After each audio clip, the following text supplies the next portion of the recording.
نؤمن به ونتوكل عليه ونعوذ بالله من شرور أنفسنا ومن سيئات أعمالنا من يهده الله فلا مضل له ومن يضلل فلا هادي له ونشهد أن لا إله إلا الله وحده لا شريك له ونشهد أن سيدنا محمدا عبده ورسوله أما بعد فقد قال الله تعالى في القرآن الكريم أعوذ بالله من الشيطان الرجيم بسم الله الرحمن الرحيم من عمل صالحا من ذكر أو أنثى وهو مؤمن فلنحيينه حياة طيبة ولنجزينهم أجرهم بأحسن ما كانوا يعملون صدق الله العليم.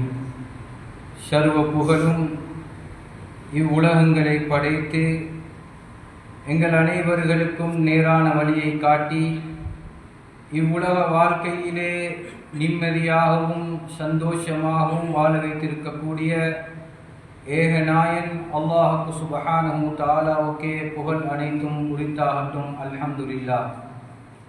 ஸலாத் என்னும் கருணையும் சலாம் என்னும் ஈடேற்றமும் எம் உயிரை காட்டிலும் மேலான உலகத்துக்கு அருளாக ரஹ்மத்தாக அனுப்பப்பட்ட எங்கள் தலைவர் முஹம்மது முஸ்தபா ஸல்லல்லாஹு அலைஹி வஸல்லம் அன்னவர்கள் பேரிலும் அன்பு நபி ஸல்லல்லாஹு அலைஹி வஸல்லம் அன்னவர்களுடைய சங்கையான குடும்பத்தார்கள் தோழர்கள் அன்பு நபி ஸல்லல்லாஹு அலைஹி வஸல்லம் அன்னவருடைய வாழ்க்கையை பின்தொடர்ந்தவர்கள் பின்தொடரப் போகின்ற அனைத்து முஸ்லீம்கள் முஃமின்கள் மீதும் ஸலாத் என்னும் கருணையும் சலாம் என்னும் ஈடேற்றமும் உண்டாவதாக.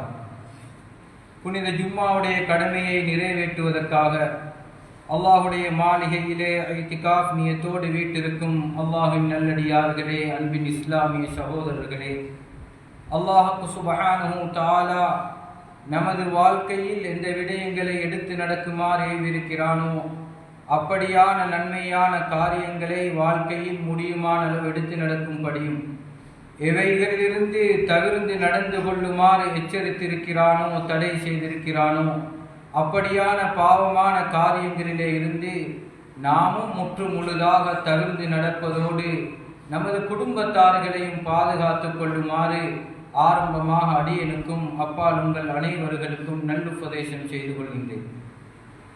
அன்பின் இஸ்லாமிய சகோதரர்களே, இன்று முஸ்லீம்களாகிய நம்மில் பலர் அல்லாஹுடைய உதவியால் ஹஜ்ஜுடைய கடமைக்காக போய்கொண்டிருக்கிறார்கள். இன்னும் சிலர்கள் போவதற்காக வேண்டி தயார் நிலையிலே இருக்கிறார்கள். அல்லாஹ் எல்லோரும் செய்யக்கூடிய ஹஜ்ஜுகளை கபூல் செய்து அவர்கள் கேட்கக்கூடிய துவாக்களையும் கபூல் செய்யக்கூடிய பாக்கியத்தை அவர்களுக்கும் எங்களுக்கும் தந்தருவானாக. அன்பின் இஸ்லாமிய சகோதரர்களே, ஹஜ்ஜுடைய அநேகமான விடயங்களை நாம் எடுத்து பார்த்தால் இப்ராஹிம் அலைஹிஸ்ஸலாம் அவர்களும் அவர்களுடைய குடும்பமும் செய்த தியாகங்களை ஞாபகப்படுத்தக்கூடியதாகவே இருந்து கொண்டிருக்கிறது. இப்ராஹிம் அலைஹிஸ்ஸலாம் அவர்களை பற்றி அல்லாஹ் குர்ஆனிலே பல இடங்களிலே குறிப்பிட்டிருக்கிறான். எந்தளவென்றால் உலமாக்கள் சொல்கிறார்கள், கிட்டத்தட்ட 30 ஜுசுகளிலே ஒரு ஜுசு அளவு இப்ராஹிம் அலைஹிஸ்ஸலாம் அவர்களுடைய விடயங்கள் அல் குர்ஆனிலே சொல்லப்பட்டிருக்கிறது. அப்படி தமது வாழ்க்கையிலே அல்லாஹுக்காக பெரும் பெரும் தியாகங்களை செய்து அல்லாஹுடைய நெருக்கத்தை அடைந்து கொண்டார்கள். இப்படி அல்லாஹுவே அல் குர்ஆனிலே குறிப்பிட்டிருந்தால் அந்த விடயங்களை நாம் படித்து நமது வாழ்க்கைக்கு ஒரு பாடமாக அதை எடுத்துக்கொள்வதென்பது இன்று நம் அனைவர்களுக்கும் தேவையான ஒரு முக்கியமான விடயம். இதை யாருமே ஒரு கதையாக அல்லது ஒரு சம்பவமாக கேட்டுவிட்டு அதை விட்டு விடுவது என்பதல்ல. ஒவ்வொரு விடயங்களையும் அல்லாஹ் அல் குர்ஆனிலே சொல்லியிருந்தால் அது நிச்சயமாக நமது வாழ்க்கையே மாற்றக்கூடியது. நமது வாழ்விலே அல்லாஹ்வுடைய பொருத்தத்தை அடைய, நல்லமல்கள் செய்ய, அல்லாஹ்வுடைய பயத்தை ஏற்படுத்தி கொள்ள முக்கியமான பல விடயங்கள் அதிலே இருக்கிறது என்பதை நாம் உணர்ந்து கொள்ள வேண்டும். அன்பின் இஸ்லாமிய சகோதரர்களே, அல்லாஹ் சுப்ஹானஹு தஆலா இப்ராஹிம் அலைஹிஸ்ஸலாம் அவர்களை எந்தளவென்றால் அல்லாஹ் அவனுக்குரிய நேசனாக ஆக்கிக் கொள்கிறான். மஹப்பத்திலே, அன்பிலே உயர்ந்த இடம்தான் ஹலீல் என்பது. அல்லாஹ் அல் குர்ஆனிலே குறிப்பிடுகிறான், வத்தஹதல்லாஹு இப்ராஹீம ஹலீலா. அல்லாஹ் இப்ராஹிம் அலைஹிஸ்ஸலாம் அவர்களை தன்னுடைய நேசனாக, ஹலீலாக எடுத்துக்கொண்டான் என்பதை அல்லாஹ் அல் குர்ஆனின் மூலமாக தெளிவுபடுத்துகிறான். அது மாத்திரமல்ல, இப்ராஹிம் அலைஹிஸ்ஸலாம் அவர்களுடைய அந்த வழிமுறைகளை பின்பற்றக்கூடியவர்களை அல்லாஹ் புகழ்ந்துள்ளான். அல்லாஹ் குர்ஆனிலே குறிப்பிடுகிறான், வத்தபஅ மில்லத இப்ராஹீம ஹனீஃபா என்ற அந்த வசனம் மூலமாக அல்லாஹ் குறிப்பிடுகிறான். அன்பின் இஸ்லாமிய சகோதரர்களே, அது மாத்திரமல்ல, அவர்களுக்கு எத்தனையோ பெயர்கள், நல்ல பல பெயர்கள் இருக்கிறது. அல்லாஹ் அல் குர்ஆனிலே குறிப்பிடுகிறான், நிச்சயமாக இப்ராஹிம் அலைஹிஸ்ஸலாம் அவர்கள் கான உம்மத்தன், அவர்கள் ஒரு இமாமாக இருந்தார்கள். நேரான வழியை காட்டக்கூடிய, மக்களுக்கு நலவின்பால் மக்களை அழைக்கக்கூடிய, நல்ல முறையிலே நேரான வழியை காட்டக்கூடிய ஒருவராக இப்ராஹிம் அலைஹிஸ்ஸலாம் அவர்கள் இருந்திருக்கிறார்கள். அது மாத்திரமல்ல, எந்தளவென்றால் கானித்தன் லில்லாஹ், அல்லாஹ்வை பயந்து, அல்லாஹ்வை உண்மையான முறையிலே வழிபடக்கூடியவர்களாக இருந்திருக்கிறார்கள். ஹனீஃபா, அவர்கள் உண்மையின் பக்கம் மீளக்கூடியவராக, பாத்தில்கள், அல்லாஹ்வால் தடுக்கப்பட்டவைகள், அவைகளிலே இருந்து உண்மையின் பக்கம் திரும்பக்கூடியவர்களாக இருந்திருக்கிறார்கள் என்ற பல விடயங்களை அல்லாஹ் அல் குர்ஆனின் மூலமாக நமக்கு தெளிவுபடுத்தியிருக்கிறார். அன்பின் இஸ்லாமிய சகோதரர்களே, அந்த இப்ராஹிம் அலைஹிஸ்ஸலாம் அவர்கள் உண்மையிலேயே ஈமானுடைய இந்த அளவு உச்ச நிலையிலே இருந்தார்கள் என்றால் அல்லாஹ் அல் குர்ஆனிலே குறிப்பிடுகிறான், அவர்கள் சொன்னார்கள், எனக்கு ஃபஇன்னஹும் அதுவுன் லீ, எனக்கு அனைவர்களும் எதிரிகள் தான். ஆழத்தார்களை படை திரட்சிக்கின்ற ரப்பை தவிர, அல்லாஹ்வை தவிர அனைவர்களும் எதிரிகள் என்ற கருத்தை கூட இந்த நீளமான ஆயத்தை நான் சுருக்கமாக சொல்கிறேன். அவர்கள் குறிப்பிடுகிறார்கள். அதற்கு பின்னால் சொல்கிறார்கள், அல்லதி ஹலகனி ஃபஹுவ யஹ்தீன், அவன்தான் என்னை படைத்தான், எனக்கு நேர்வழி காட்டினான். அவன்தான் வல்லதி ஹுவ யுத்இமுனி வ யஸ்கீன், எனக்கு உணவளிக்கிறான், எனக்கு நீரை புகட்டுகிறான். நான் நோய்வாய்ப்பட்டால் எனக்கு சுகத்தை தருகிறான். என்னை மௌத்தாக்குகிறவனும் என்னை அதற்கு பின்னால் மறுமையிலே ஹயாத்தாக்குகிறவனும் அல்லாஹ் என்பதை, அந்த ஈமானுடைய வசனத்தை அவர்கள் குறிப்பிடுகிறார்கள். மறுபடியும் சொல்கிறார்கள், நான் அவனிடத்திலேதான் என்னுடைய தவறுகளுக்கான மன்னிப்பை நான் ஆதரவு வைக்கிறேன் நாளை மறுமையிலே என்ற விடயத்தை, இப்ராஹிம் அலைஹிஸ்ஸலாம் அவர்கள் சொன்ன விடயத்தை அல்லாஹ் சூரத்து ஷுஅராவிலே 75வது ஆயத்திலே இருந்து 82வது ஆயத்து வரைக்கும் குறிப்பிடுகிறார். நாம் படிக்க வேண்டும். இன்று நம்மில் பலர்கள் குர்ஆனை எடுப்பதே அது ரமலானுக்கு மாத்திரம்தான், அதுவும் ஓதுவதற்காக மாத்திரம். குறைந்தது நாம் ஓதக்கூடிய சூரத்துல் ஃபாத்திஹா, வளமையாக ஒவ்வொரு தொழுகைக்கு பின்னாலும் ஓதக்கூடிய ஆயத்துல் குர்சி, குல் சூராக்கள், ஏனைய சூரா முல்க், சூரா வாக்கியா, சூரா ரஹ்மான், சூரா சஜிதா, சூரா யாசீன், இன்று நாம் ஓதிய சூரத்துல் கஹஃப், இதை கூட நாம் படிக்க மறந்து விடுகிறோம். அவைகளுடைய கருத்தையாவது குறைந்தது நான் என்ன ஓதுகிறேன், இந்த குர்ஆனிலே என்ன இருக்கிறது என்பதை கூட ஒரு படிக்காத ஒரு சமுதாயமாக இன்று நமது சமுதாயத்தினர்கள் மாறிக்கொண்டிருக்கிறார்கள். அதற்கு ஒருபடி மேலால் இன்னும் சிலர்கள் அந்த குர்ஆனை தொடுவதே ரமலானிலே மாத்திரம்தான். இன்று நம்மில் எத்தனை பேர் சூரத்துல் கஹ்ஃபை ஓதிவிட்டு இன்று ஜும்மாவிலே இருக்கிறோம். அன்பின் இஸ்லாமிய சகோதரர்களே, இப்படி நமது வாழ்க்கையிலே இந்த குர்ஆனோடு நமது தொடர்புகள் அதிகரிக்க வேண்டும். அவ்வாறு தொடர்புகள் அதிகரித்தால் தான் நமது வாழ்க்கையிலேயும் நமது வீட்டிலேயும் நமது எல்லா காரியங்களிலேயும் நமக்கு நிம்மதி கிடைக்கும். அல்லாஹ் அல் குர்ஆனிலே குறிப்பிடுகிறான், அலா பிதிக்ரில்லாஹி தத்மஇன்னுல் குலூப்.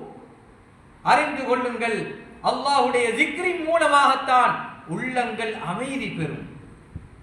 இன்று நம்மில் எத்தனை பேர் குர்ஆனை கையில் எடுத்து ஓதுகிறோம், அதனுடைய கருத்துக்களை படிக்கிறோம்? இப்ராஹிம் அலைஹிஸ்ஸலாம் அவர்களுடைய சம்பவங்களை எத்தனை பேர் படித்திருக்கிறோம்? அன்பின் இஸ்லாமிய சகோதரர்களே, குர்பானை கொடுக்கக்கூடிய நாம், ஹஜ்ஜி பெருநாளை நல்ல முறையிலே கொண்டாடக்கூடிய நாம், அந்த இப்ராஹிம் அலைஹிஸ்ஸலாம் அவர்கள் இஸ்லாத்துக்காக என்ன செய்திருக்கிறார்கள், அல்லாஹுக்காக என்ன தியாகங்கள் செய்தார்கள் என்பதை எல்லாம் நாம் படிக்க வேண்டும். அன்பின் இஸ்லாமிய சகோதரர்களே, அதனால் தான் இப்ராஹிம் அலைஹிஸ்ஸலாம் அவர்கள் அல்லாஹ்வை வணங்கும் விடயத்திலே மக்களிடத்திலே அதிகமாக பாடுபட்டார்கள். அல்லாஹ் ஒருவன் என்பதற்காக, அந்த இணையை நீக்குவதற்காக இப்ராஹிம் அலைஹிஸ்ஸலாம் அவர்கள் எவ்வளவோ பாடுபட்டிருக்கிறார்கள். அந்த அடிப்படையிலே அவர்கள் பல சோதனைகளுக்கு உட்படுத்தப்படுகிறார்கள். அந்த அனைத்து சோதனைகளிலேயும் வெற்றி பெறுகிறார்கள். அதனால் தான் அல்லாஹ் அல் குர்ஆனிலே குறிப்பிடுகிறான், வஇத் இப்தலா இப்ராஹீம ரப்புஹு பிகலிமாத்தின் ஃபஅதம்மஹுன்ன. இப்ராஹிம் அலைஹிஸ்ஸலாம் அவர்களை அவருடைய இறைவன் ரப்பு அல்லாஹ் அவரை பல விடயங்களை கொண்டு சோதித்தான். அனைத்தையுமே பூர்த்தி செய்தார்கள். அனைத்தையுமே பூர்த்தி செய்தார்கள். அல்லாஹ்வுடைய நேசராக மாறிவிட்டார்கள் என்றால் நமது வாழ்க்கையிலேயும் பல சோதனைகள் இருக்கிறது. பாவத்தை விடுவதும் அதிலேயும் பொறுமை காக்க வேண்டும். நன்மை செய்வதிலேயும் பொறுமை கொள்ள வேண்டும். அதே போன்று சோதனைகள் வரும்போதும் பொறுமை செய்ய வேண்டும். பொறுமை என்பது பெரியொரு பாடம். அந்த விடயங்கள் அனைத்திலையும் நமது வாழ்க்கையிலே பொறுமை வந்தால்தான் நாம் நல்லவர்களாக மாறலாம். பாவத்துடைய உணர்வு வரலாம், பாவத்துடைய சூழலிலே இருக்கலாம். யாரும் நான் அந்த இடத்தை விட்டு போனால் என்னை தவறாக கதைப்பார்கள் என்ற நிலைப்பாடு இருக்கலாம். ஆனால் படைத்த ரப்பை சந்தோஷப்படுத்துவதற்காக அதிலே பொறுமை கொண்டு பாவத்திலே இருந்து நீங்க வேண்டும். நன்மை செய்வதற்காக, சுபகுடைய இமாம் ஜமாத்துக்கு வருவதற்காக, சுபகை இமாம் ஜமாத்தோடு தொழுவதற்காக, அதற்கும் நமது வாழ்க்கையிலே பொறுமை தேவை, அதற்கும் தியாகம் தேவை. இன்று நம்மில் எத்தனை பேர் சுபகுடைய தொழுகையை இமாம் ஜமாத்தோடு தொழுதோம்? அன்பின் இஸ்லாமிய சகோதரர்களே, நமது வாழ்க்கையிலே ரமலானோடு சுபகுடைய இமாம் ஜமாத் முடிந்து விட்டதா அல்லது இன்றும் தொடர்ந்து கொண்டிருக்கிறதா என்பதை நான் ஒவ்வொருவரும் சிந்திக்க கடமைப்பட்டிருக்கிறோம். அன்பின் இஸ்லாமிய சகோதரர்களே, சோதனைகளின் போதும் பொறுமை தேவை. அது பேசக்கூடிய எனக்கும் தான். நான் ஒன்றும் பெரியவர்கள் அல்ல. அன்பின் இஸ்லாமிய சகோதரர்களே, நாமும் இன்னும் திருந்த வேண்டும், இன்னும் படிக்க வேண்டும். நமது வாழ்க்கையிலேயும் அழகிய பொறுமை வேண்டும். நமது பெற்றோரை கவனிக்கும் விடயத்திலே, நமது பெற்றோர்களோடு நடந்து கொள்ளும் விடயத்திலே, மனைவியுடைய ஒரு வார்த்தைக்காக, பெற்றோர்களுடைய ஒரு வார்த்தைக்காக, சகோதரர்களுடைய ஒரு வார்த்தைக்காக, அயலவர்களுடைய ஒரு செயலுக்காக அவர்களை தள்ளிவிட முடியாது. பொறுமை காக்க வேண்டும். பொறுமை எல்லோருக்கும் வாழ்க்கையிலே தேவை. ஏதாவது ஒன்றை இழந்தாலும் அல்லாஹ்வின் பக்கம் அதை நாம் பொறுப்பு சாட்டி விட வேண்டும். இன்று எத்தனையோ ஜனாதாக்களுடைய வீடை எடுத்து பார்த்தால் பொறுமை இல்லாத வார்த்தைகள் சொல்லப்படுகிறது. பொறுமை இல்லாத வார்த்தைகள் சொல்லப்படுகிறது. ஈமானுக்கு மாற்றமான விடயங்கள் பேசப்படுகிறது. இது பெரும் தவறு என்பதை நாம் உணர வேண்டும். அல்லாஹ்வுடைய கலா கதரை நாம் அனைவர்களும் ஏற்றிருக்கிறோம். அது பெரிய பாடம். கலா கதிரை நம்புவதென்பது நம்பினால்தான் ஈமானே இருக்கிறது. அந்த விடயங்களிலே நாம் மிக முக்கிய கவனம் செலுத்த வேண்டும். அன்பின் இஸ்லாமிய சகோதரர்களே, இப்படி இப்ராஹிம் அலைஹிஸ்ஸலாம் அவர்கள் தமது வாழ்க்கையிலே அதிகமாக பொறுமை செய்தார்கள். அல்லாஹ்வுடைய அந்த ஏகத்துவத்தை நிலைநாட்டுவதற்காக செய்யப்பட்ட சில காரியங்களின் போது அவர்கள் அந்த கூட்டத்தின் மூலமாக தண்டிக்கப்பட்டார்கள். எந்தளவென்றால் நெருப்பு மூட்டப்பட்டு அந்த நெருப்பு அதிகமாக ஜுவாலை வர வேண்டும் என்பதற்காக அது அவ்வாறே வைக்கப்பட்டு அதற்கு பின்னால் இப்ராஹிம் அலைஹிஸ்ஸலாம் அவர்கள் அதிலே போடப்படுகிறார்கள். அல்லாஹ்வுக்கு சுப்ஹானஹு தஆலாவை நம்பினார்கள். ஹஸ்புனல்லாஹு வ நிஅமல் வகீல், அல்லாஹ் எனக்கு போதுமானவன், பாதுகாக்கக்கூடியவர்களே மிகவும் சிறந்தவன் ரப்பு என்ற அந்த உணர்வோடு இருந்தார்கள். அல்லாஹ்வுக்கு சுப்ஹானஹு தஆலா நெருப்புக்கே கட்டளை இடுகிறான், யா நாரு கூனி பர்தன் வ ஸலாமன் அலா இப்ராஹிம். ஏ நெருப்பே, இப்ராஹிம் அலைஹிஸ்ஸலாம் அவர்களுக்கு நீ குளிராகவும் சாந்தமானதாகவும் ஆகிவிடு என்று அல்லாஹ் நெருப்புக்கு கட்டளையிடும் அளவுக்கு அவர்களுடைய அந்த நிலைப்பாடுகள் இருந்ததென்றால் நாமும் நமது வாழ்க்கையை மாற்றிக்கொள்ள கடமைப்பட்டிருக்கிறோம். அன்பின் இஸ்லாமிய சகோதரர்களே, அல்லாஹுடைய கிருபையால் நாம் அந்த விடயங்களை இன்று சில விடயங்களை செயல்படுத்தி கொண்டிருக்கிறோம். என்றாலும் நமது விடயங்களிலே ஈமானுடைய பல பாடங்கள் முன்னேறி இருக்கிறது. அல்லாஹ்வுக்கு சுப்ஹானஹு தஆலா யாருமே இல்லாத அந்த பூமியிலே அவருக்கு அவருடைய குடும்பத்துக்கு நீரை கொடுக்குகிறான். அவருடைய துஆவின் மூலமாக அவர்கள் கேட்டார்கள் அல்லாஹ்விடத்திலே, யா அல்லாஹ், என்னுடைய குடும்பத்தை நான் எந்தொரு பயிர்களும் இல்லாத பூமியிலே உன்னுடைய சங்கையான வீட்டுக்கு பக்கத்திலே குடியிருத்தாட்டிருக்கிறேன். ரப்பனா லியுகீமுஸ் ஸலா, அவர்கள் தொழுகையை நிலைநாட்ட வேண்டும். அதே போன்று கேட்டார்கள், மக்களுடைய திசையை அதன்பால் நீ திருப்பி விடு, அவர்களுக்கு பலன்களை கொடுத்து விடு என்றெல்லாம் இப்ராஹிம் அலைஹிஸ்ஸலாம் அவர்கள் துஆ செய்தார்கள். அல்லாஹ் துஆவை கபூல் செய்தான். நாம் இன்றும் பார்க்கிறோம், அந்த இடங்கள் எல்லாம் பரக்கத்தாக இருக்கிறது. அன்பின் இஸ்லாமிய சகோதரர்களே, அடுத்த முக்கியமான விடயம் தான் அவர்கள் தனது பிள்ளைக்கு கொடுத்திருந்த அந்த ஈமான். அந்த ஈமானுடைய அந்த மிகப்பெரிய பொக்கிஷத்தின் காரணமாக அவர்கள் கண்ட கனவை நிலைநாட்டுவதற்காக அவர்கள் தன்னுடைய மகனிடத்திலே ஒரு ஆலோசனை கேட்கிறார்கள். அல்லாஹ் குர்ஆனிலே குறிப்பிடுகிறான். அவர்கள் சொன்னார்கள், இன்னி அரா ஃபில் மனாம் அன்னி அஸ்பஹுக், உன்னை அறுத்து பலியிட நான் கனவு காணுகிறேன், கனவு கண்டேன் என்ற விடயத்தை சொன்ன நேரத்திலே அந்த பிள்ளை, அந்த தாயுடைய மடியிலே வளர்ந்த பிள்ளை, அந்த தாய் இப்ராஹிம் அலைஹிஸ்ஸலாம் அவர்கள் மக்காவிலே விட்டு போகக்கூடிய நேரத்திலே கேட்டார்கள், எங்கே போகிறீர்கள் எங்களை விட்டு? அதற்கு பின்னால் கேட்கிறார்கள், இது அல்லாஹ்வுடைய கட்டளையா என்று கேட்கிறார்கள். இப்ராஹிம் அலைஹிஸ்ஸலாம் அவர்கள் குறிப்பிடுகிறார்கள், ஆம் என்று சொன்ன நேரத்திலே அவர்கள் அந்த நேரத்திலே சொன்ன வார்த்தை என்ன? அப்படியானால் அல்லாஹ் எங்களை வீணாக்க மாட்டான். எந்த உணர்வான வார்த்தை, ஒரு தாயுடைய உணர்வான வார்த்தை. அன்பின் இஸ்லாமிய சகோதரர்களே, அதே தாயுடைய மடியிலே வளர்ந்த பிள்ளை என்ன சொல்கிறது? யா அபதிஃப் அல் மா துமர், உங்களுக்கு சொல்லப்பட்டதை, உங்களுக்கு ஏவப்பட்டதை நீங்கள் நிலைநாட்டுங்கள் என்று அந்த மேலான பதிலை இஸ்மாயில் அலைஹிஸ்ஸலாம் அவர்கள் குறிப்பிடுகிறார்கள். அன்பின் இஸ்லாமிய சகோதரர்களே, நமது பிள்ளைகளுடைய வளர்ப்பும் அப்படித்தான் இருக்க வேண்டும். அதற்காக நாம் அல்லாஹ்விடத்திலே துஆ செய்வோம். ரப்பனா ஹப் லனா மின் அஸ்வாஜினா வ ذُرِّيَّاتِنَا குர்ரத அயுனின் வஜஅல்னா லில் முத்தகீன இமாமா.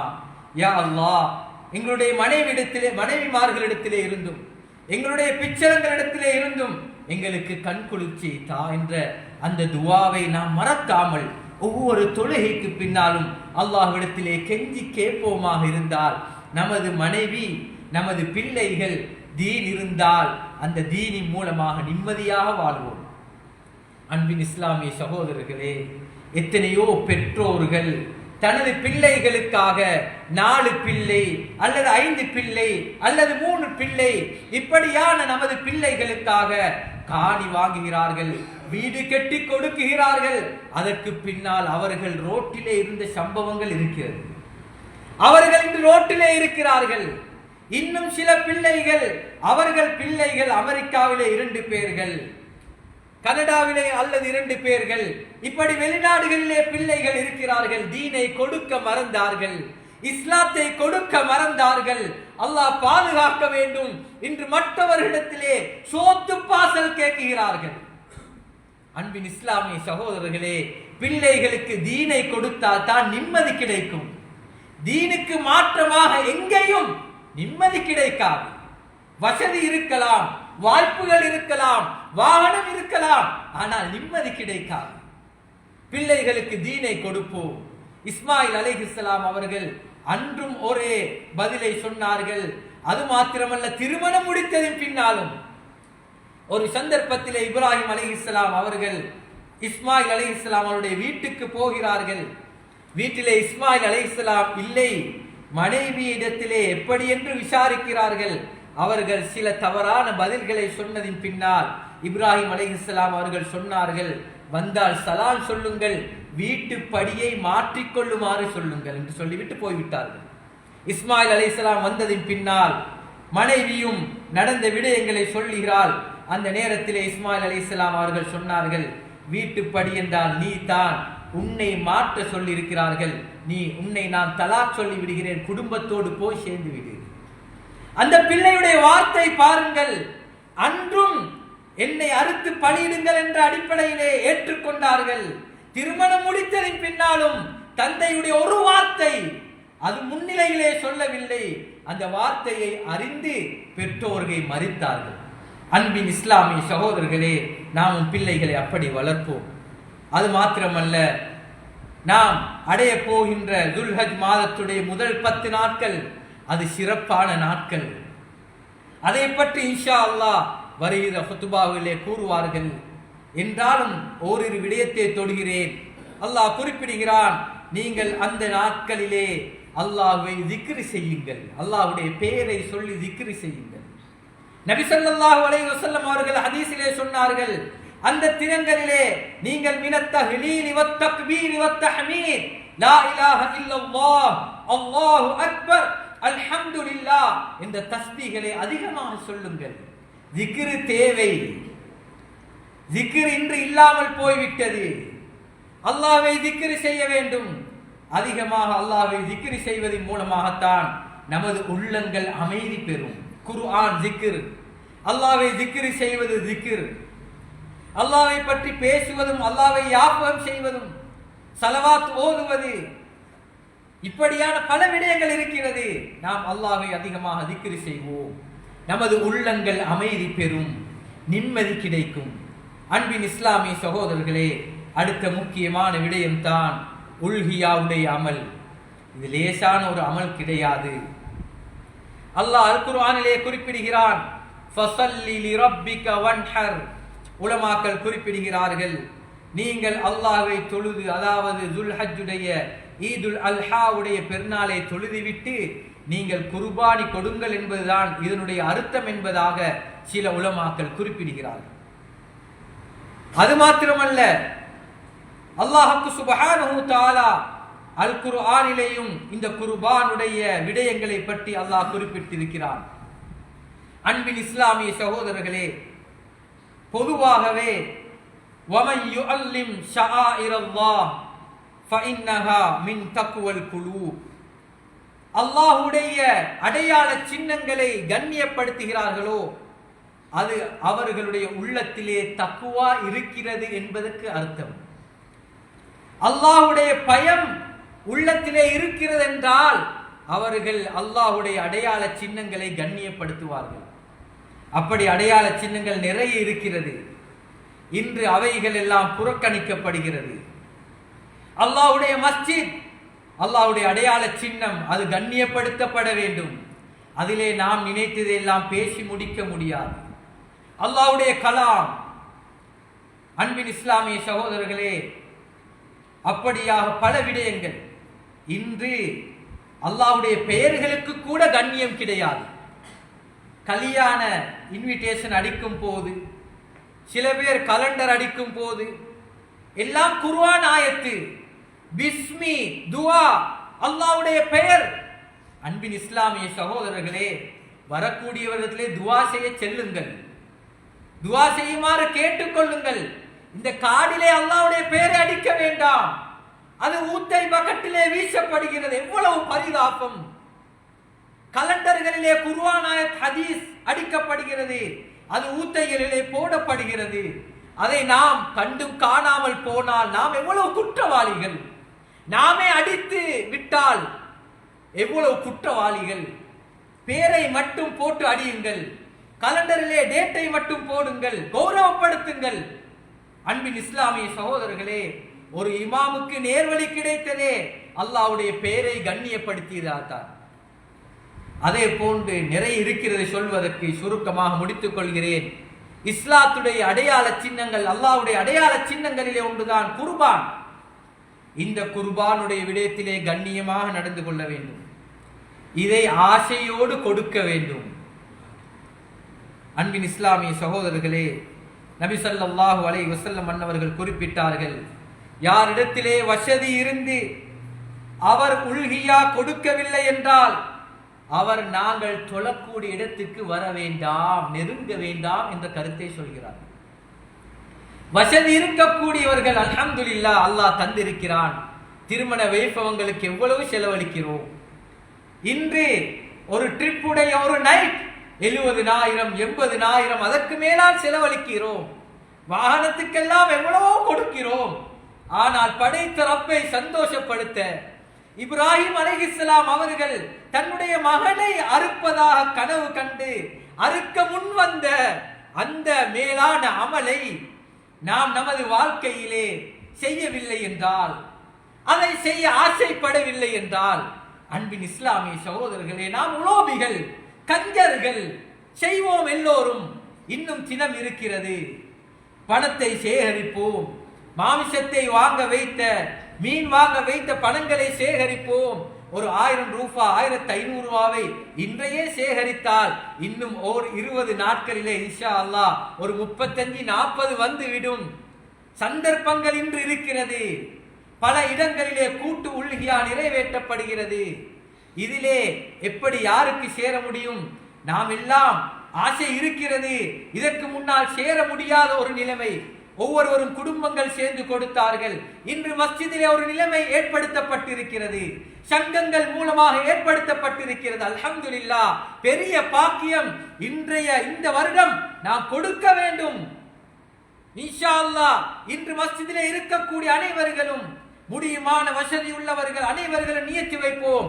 இன்ஷா அல்லாஹ் இந்த வருடம் குர்பான் கொடுப்பது என்று நியத்தோடு தான் இந்த மஸ்ஜிதிலே இருந்து போக வேண்டும். அன்பின் இஸ்லாமிய சகோதரர்களே, அல்லாஹ் அல் குர்ஆனிலே குறிப்பிடுகிறான். இந்த குர்பானுடைய விடயத்தை பற்றி அல்லாஹ் குறிப்பிட்டு விட்டு, பொதுவாகவே குர்பானை பற்றி அல்லாஹ் குறிப்பிட்டு விட்டு அல்லாஹ் அந்த ஆயத்துடைய தொடரிலே சொல்கிறான், லன் யனாலல்லாஹ லுஹூமுஹா வலா திமாஉஹா. அதனுடைய மாமிசமோ அல்லது அதனுடைய இரத்தமோ அல்லாஹ்வை சென்றடைவது கிடையாது. அதற்கு மாற்றமாக வலாகின் யனாலுஹு தக்வா மின்கும், உங்களுடைய இறையச்சம் தான் அல்லாஹ்வை போய் அடைகிறது என்றால், நாம் ஒவ்வொருவரும் நமது எல்லா செயல்களிலேயும் அல்லாஹ்வுடைய பொருத்தத்தை மாத்திரம் நாடித்தான் செய்ய வேண்டும். அது எந்த அமலா இருந்தாலும், குர்பான் மாத்திரம் அல்ல, நாம் செய்கின்ற எந்த அமலா இருந்தாலும். இன்று குடும்பத்துக்கு செலவழிப்பதை பற்றி பயப்படுகிறோம். குடும்பத்துக்கு யார் அல்லாஹ்வுடைய பொருத்தத்தை நாடி செலவழிப்பார்களோ அது சதக்கா. சதக்கா கொடுத்த பணம் ஒரு நாளும் குறையாது. ஒருவர் வாழ்க்கையிலே சம்பாதித்து அல்லாஹ்வுடைய பொருத்தத்தை நாடி குடும்பத்துக்கு செலவழித்தால் அது சதக்கா. அந்த பணம் ஒரு நாளும் குறையாது, ஏழ்மை வராது. அல்லாஹ்வுடைய திருப்பொருத்தத்திற்காக செய்ய வேண்டும். இப்படி எல்லா அமலும் அன்பின் இஸ்லாமிய சகோதரர்களே, அது மாத்திரமல்ல, அறுக்கும் போது எப்படி நடக்க வேண்டும். அறுப்பதற்கு முன்னாலே பல விடயங்கள் இருக்கிறது. சுருக்கமாக சொல்லி முடிக்கிறேன். யாரும் இந்த மிருகங்களுக்கு நோவினை கொடுத்து விட வேண்டாம். அதுவும் உயிர் உள்ளது. அதை அறுக்கும் போதும் அதற்கு முன்னால் கத்தியை தீட்டக்கூடாது, இன்னொரு மிருகத்தை அதற்கு முன்னால் வைக்கக்கூடாது. இப்படி பல சட்டங்கள் இருக்கிறது. அதுக்கு நோவினை வரக்கூடிய முறையிலே குத்தி அறுக்க முடியாது என்று இஸ்லாம் நமக்கு அதிகமான சட்டத்தை சொல்லி தந்திருந்தும், நாம் அதை எடுத்துக்கொண்டு வரும் போது, அதை பணியே போடும் போது, அதனோடு நடந்து கொள்ளக்கூடிய விதத்தை பார்த்தால் அல்லாஹ் பாதுகாக்க வேண்டும். நன்மைகள் இல்லாமல் பாவத்தை தேடிக்கொள்கிறோம். அதனால் மற்ற ஏனைய மதத்துடைய உணர்வுகளை கூட கெடுக்குகிறோம். அவர்களுடைய உணர்வுகள் கூட புண்படுத்தப்படுகிறது. அவர்கள் இஸ்லாத்தை எங்களால் வெறுக்குகிறார்கள். நாம் அதற்கு காரணமாக இருந்தால் அல்லாஹ் பாதுகாக்க வேண்டும். நாம் குற்றவாளிகள். அதனால் மிருகத்தோடு அன்பாக நடந்து கொள்வோம். அதற்கு அழகான தீனி, நல்ல முறையிலே தீனி கொடுப்போம். நல்ல முறையிலே அதை கண்ணியப்படுத்துவோம். அதை கண்ணியமாக வைப்போம். அதை அறுக்கும் போதும் கண்ணியமாகவே நடந்து கொள்வோம். அடுத்த முக்கியமான விடயம்தான், அதனுடைய விலைகளையும் நாம் நினைத்த மாதிரி அதிகரிக்க கூடாது. எடுக்கக்கூடியவர்களும் அதற்குள்ள விலையை பார்த்து எடுக்க வேண்டும். அதை விற்கக்கூடியவர்களும் அதை சரியாக உணர்ந்து, இது ஒரு அமல், இதனால் பரக்கத் கிடைக்கும். என்னிடத்திலே உலமாக்கள் சொல்லுவார்கள், குர்ஆன் மதரசாவுடைய அந்த பணம் இருக்கிறதே, அது சின்ன சம்பளம் கிடைக்கும். அல்லது மதரசாவுடைய சம்பளம் ஒரு சின்ன சம்பளம் கிடைக்கும். அந்த சம்பளத்திலே அந்த மனிதர், அந்த உலமா கண்ணியமாக வாழுவார். அது பரக்கத். அது ஷாக்கில போட்டா அந்த சல்லி முடியாது. அதை உணர்ந்தவர் உலமாக்கள் இருக்கிறார்கள். அந்த குர்ஆன் மதரசாவுடைய சம்பளத்தை ஷாக்கில் போட்டால் அந்த பணம் முடியாது. அது பரக்கத். அல்லாஹ் பரக்கத்தா கண்ணியமாக வாழ வைப்பான். அது மாதிரி தான் இது ஒரு அமல். இதை நாம் கண்ணியப்படுத்தினால், இதை எல்லோருக்கும் செய்ய முடியுமான ஒரு நிலைமைக்கு கொண்டு வந்தால் பெரிய பரக்கத். அதை நாம் ஒவ்வொருவரும் உணர வேண்டும். எடுக்கக்கூடியவர்களும் அதற்காக இப்படி பயானிலே சொன்னார்கள், நீங்க எங்களுக்கு மிச்சமா குறைச்சி தான் தரணும், அப்படி போகக்கூடாது. எங்களுக்கும் ஒரு புத்தி இருக்குது. நாங்களே சந்தோஷமாக அதை பேலன்ஸ் பண்ணி ரெண்டு பேருக்கும் யாருக்கும் பாதிப்பில்லாமல், இஸ்லாம் அப்படித்தான், யாவருக்கும் பாதிப்பில்லை, வாங்குவோருக்கும் பாதிப்பில்லை. தொழில் என்றாலும் அப்படித்தான். எல்லா விடயத்திலையும் இஸ்லாம் நடுநிலைமையான ஒரு சந்தோஷமான மார்க்கம், ரப்புடைய மார்க்கம். அதுல எந்த ஒரு குறையும் கிடையாது. அன்பின் இஸ்லாமிய சகோதரர்களே, அதே போன்று அதனுடைய அழுக்குகளை அங்கே இங்கே போட்டு மக்களை நோவிக்க கூடாது. பேமிட்டுகளை எடுத்துக்கொள்ள வேண்டும். இப்படி அறுக்கக்கூடிய நேரத்திலே பிஸ்மில்லாஹி வல்லாஹு அக்பர் அல்லாஹும்ம தகப்பல் மின்னி வமின் அஹ்லி என்ற அந்த துவாக்களை ஓதுவோம். இந்த விடயங்கள் நிறைய இருக்கிறது, நாம் படிப்போம் இன்ஷா அல்லாஹ். வரக்கூடிய கிழமைகளிலே இதை படிப்போம். அல்லது உல்ஹியா கொடுக்கக்கூடியவர்கள் மஸ்ஜிதுடைய இமாமை அணுகி இந்த விடயங்களை படித்து இன்ஷா அல்லாஹ் இன்ற வருடம் உல்ஹியாவை நான் சரியான முறையிலே, அல்லாஹுக்கு பொருத்தமான முறையிலே, அல்லாஹுடைய பொருத்தத்தை மாத்திரம் நாடி நிறைவேற்றுவேன் என்ற உணர்வோடு இன்றைய குத்பாவை முடித்துக் கொள்வோம். அல்லாஹ்வுக்கு சுப்ஹானஹு தஆலா நம் அனைவர்களையும் அவனுக்கு பொருத்தமானவர்களாக வாழக்கூடிய பாக்கியத்தை அல்லாஹ் தந்தருள்வானாக. யா அல்லாஹ், நமது பெற்றோர்களுடைய கபறுகளை சுவர்க்க பூச்சோலைகளாக ஆக்கி வைப்பாயா. யா அல்லாஹ், அவர்கள் உயிரோடு வாழக்கூடியவர்களாக இருந்தால் அவர்களுடைய உள்ளங்களை சந்தோஷப்படுத்தக்கூடிய நல்ல பிள்ளைகளாக எங்களை ஆக்குவாயாக. யா அல்லாஹ், மற்றவர்களுடைய உணர்வுகளை மதித்து நடக்கக்கூடிய நல்ல பண்பை தந்தருள்வாயாக. யா அல்லாஹ், உல்ஹியாவுடைய அமலை மனது சந்தோஷமாக நல்ல முறையிலே நிறைவேற்றக்கூடிய பாக்கியத்தை தந்தருள்வாயாக. அதன் மூலமாக யாருடைய உணர்வுகளையும் புண்படுத்தாமல் இருக்கக்கூடிய நல்ல பண்பையும் தந்தருள்வாயாக. யா அல்லாஹ், நம் அனைவர்களுடைய இறுதி முடிவையும் லா இலாஹ இல்லல்லாஹ் முஹம்மதுர் ரசூலுல்லாஹி ஸல்லல்லாஹு அலைஹி வஸல்லம் என்ற கலிமாவோடு யாருக்கும் எந்த ஒரு தவறுமே செய்யாத நிலைமையிலே உன்னை வந்தடையக்கூடிய அந்த நாளை சந்தோஷமான நாளாக ஆக்குவாயாக. வாஹிரு தஅவானா அல்ஹம்துலில்லாஹி ரப்பில் ஆலமீன். அல்ஹம்துலில்லாஹ் الحمد لله رب العالمين نحمده ونستعينه ونستغفره ونعوذ بالله من شرور أنفسنا ومن سيئات أعمالنا من يهده الله فلا مضل له ومن يضلل فلا هادي له ونشهد أن لا إله إلا الله وحده لا شريك له ونشهد أن سيدنا محمدا عبده ورسوله صلى الله على سيدنا محمد وعلى آله وصحبه أجمعين. أما بعد، فيا أيها الإخوان في الله، أوصيكم وإياي أولا بتقوى الله وأحثكم على طاعته وأرجوكم عن معصيته. إن ديننا دين الإسلام يهدي إلى سبيل الرشاد وشرعه النبي صلى الله عليه وسلم، بين ذلك في سيرته الجميلة ولم تبق في قلبه زخرفة الدنيا، وهو الذي قال لو كانت الدنيا تعدل عند الله جناح بعوضة ما سقى كافرا شربة ما، رواه الترمذي. وفي العالم فرقتان تعيسان، فرقة غرتهم حياة الدنيا وفرقة غربوا في الآخرة وهم الفائزون في الدنيا والآخرة فوزا جزيلا. وكونوا من الفرقة الثانية تدخلوا في الدار سلاما فرحا وسرورا ولا تكونوا ممن طغى وأطغى ولا من المغترين المذلين في الدنيا والآخرة إن أحسن الكلام وأبين النظام وأحكم الأحكام كلام ربنا السلام فالله عز وجل من قائل عظيم وهو أصدق القائلين أعوذ بالله من الشيطان الرجيم بسم الله الرحمن الرحيم إنما المؤمنون إخوة فأصلحوا بين أخويكم واتقوا الله لعلكم ترحمون نفعني الله وإياكم بالقرآن العظيم وبسنة رسوله الكريم أقول قولي هذا أستغفر الله العظيم لي ولكم ولسائر المسلمين من كل ذنب فاستغفروه إنه هو الغفور الرحيم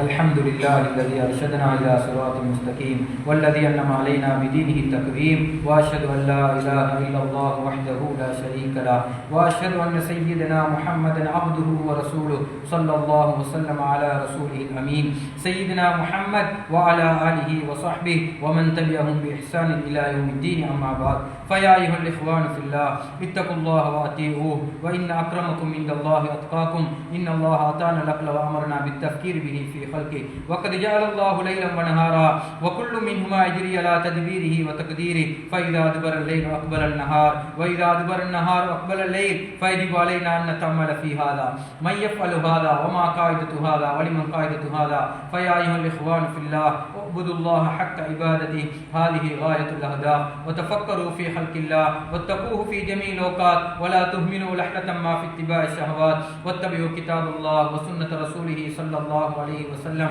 لكي لا تكونوا في الضلالة وكل ضلالة في النار قال رسول الله صلى الله عليه وسلم يا أيها الناس إني تركت فيكم ما إن أخذتم به لن تضلوا كتاب الله وإترتي أهل بيتي رواه الترمذي اللهم اجعلنا ممن يؤدي فرائضك وانتهي عن نواهيك واجعلنا من عبادك الصالحين واحشرنا غدا في زمرة الأولياء والعلماء والمتقين اللهم لنا سادات من الخلفاء الراشدين أمير المؤمنين سيدنا أبي بكر الصديق رضي الله عنه وسيدنا عمر بن الخطاب رضي الله عنه وسيدنا عثمان بن عفان رضي الله عنه وسيدنا علي بن أبي طالب رضي الله عنه وعن بنت الرسول فاطمة الزهراء رضي الله عنها وعن سيدي شباب أهل الجنة الحسن والحسين رضي الله عنهما وعن حمزة والعباس عمي صاحب الرأفة والرحمة رضي الله عنهما وعن أمهات المؤمنين أزواج رسول الله صلى الله عليه وسلم وسائر الصحابة أجمعين والتابعين لهم ومن تبعهم بإحسان إلى يوم الدين وارض عنا معهم برحمتك يا أرحم الراحمين